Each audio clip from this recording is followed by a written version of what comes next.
तो चलिए आज एक बहुत ही जानी पहचानी कहानी पर बात करते हैं। एक ऐसी कहानी जो हम सबने शायद बचपन में सुनी होगी, पर इसका जो मतलब है ना, वो आज भी उतना ही सच्चा और जरूरी है। ये कहानी है 5 उंगलियों की और एकता की ताकत की। जरा सोचिए, एक ही हाथ की 5 उंगलियां और वो आपस में ही लड़ पड़ी। हर एक का यही कहना था कि मैं सबसे महान हूं। बहस बस एक ही बात पर आकर अटक गई थी कि भाई हम सब में असली बड़ा कौन है। तो जब ये झगड़ा हद से ज्यादा बढ़ गया, तो उंगलियों ने सोचा कि भाई ऐसे तो बात बनेगी नहीं, चलो इस मामले को अदालत में ही सुलझाया जाए। और बस ये बड़ा ही अजीब सा केस पहुंच गया अदालत में। वहां एक समझदार जज साहब थे जिन्होंने सबकी बातें बड़े ध्यान से सुनी और कहा, ठीक है, एक एक करके आओ और साबित करो कि तुम महान क्यों हो। तो बस अदालत की कार्रवाई शुरू हुई। अब हर उंगली को मौका दिया गया कि वो अपनी बात रखे, अपना केस पेश करे और बताए कि आखिर वही सबसे जरूरी क्यों है। और मैदान में सबसे पहले उतरा अंगूठा, एकदम सीना चौड़ा करके, पूरे कॉन्फिडेंस के साथ। अब देखते हैं इसकी दलील में कितना दम है। अंगूठे का तर्क पता है क्या था?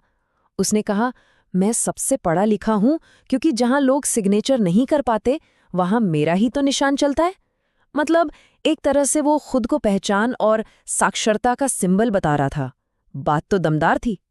अच्छा जी, अंगूठे के बाद बारी आई तर्जनी उंगली की, और इसका दावा भी कोई कमजोर नहीं था।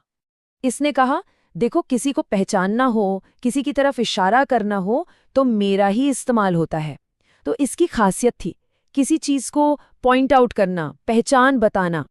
अब कोर्ट में पेश हुई बीच वाली उंगली, यानी मध्यमा, और इसका दावा किसी खूबी पर नहीं, बल्कि सीधे सीधे अपनी फिजिकल बनावट पर था। इसका तर्क बहुत सीधा था। बोली, ज्यादा बहस की जरूरत ही क्या है, नाप कर देख लो, सबसे लंबा कौन है? मैं हूं। कभी कभी सबसे सिंपल बात ही सबसे ज्यादा असरदार लगती है ना? तो अब बारी थी अनामिका की, जिसमें हम अंगूठी पहनते हैं, और इसका दावा जुड़ा था अमीरी और रुतबे से। इसने कहा, सबसे अमीर तो मैं ही हूं। अरे भाई, हीरे जवाहरात, सोने चांदी की अंगूठियां सब मुझ पर ही तो पहनी जाती हैं। तो इसके हिसाब से जिसके पास सबसे कीमती सामान, वही सबसे महान। अब जज साहब ने सबकी दलीलें सुन ली थीं। उन्होंने सोचा, ये बातें तो बहुत हो गईं। असली महानता तो काम से साबित होती है, बातों से नहीं। और फिर उन्होंने सबके सामने एक बहुत ही सिंपल सी चुनौती रख दी। और वो चुनौती क्या थी? मेज पर रखा हुआ एक छोटा सा रसगुल्ला। बस काम सिर्फ इतना था कि इसे उठाना है। सुनने में तो कितना आसान लग रहा है, नहीं? तो सबसे पहले अंगूठे को मौका मिला। उसने अपनी पूरी जान लगा दी, पर वो रसगुल्ला टस से मस नहीं हुआ, फेल। फिर आई तर्जनी की बारी। उसने भी खूब जोर लगाया, लेकिन नतीजा वही, फेल। अब मध्यमा आई, अपनी लंबाई का पूरा फायदा उठाने की कोशिश की, पर वो भी नाकाम रही। और अनामिका, उसकी सारी दौलत, सारी चमक दमक भी उस एक रसगुल्ले को उठाने में काम नहीं आई।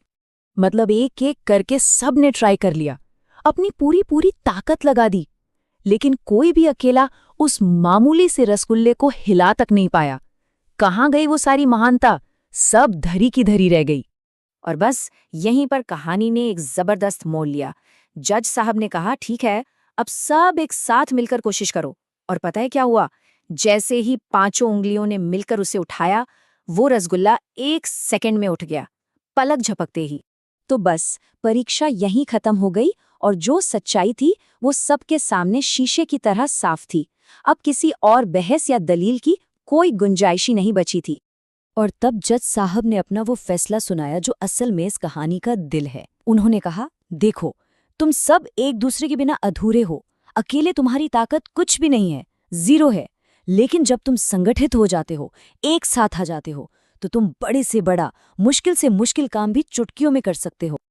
और यही है इस पूरी कहानी का असली मतलब। संगठन में ही शक्ति है।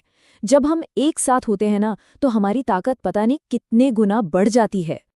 तो आखिर में हम आपको एक पुरानी कहावत के साथ छोड़कर जा रहे हैं, जो इसी कहानी की सीख से जुड़ी है। सुना है ना, अकेला चना भाड़ नहीं फोड़ सकता? जरा सोचिएगा इसके बारे में।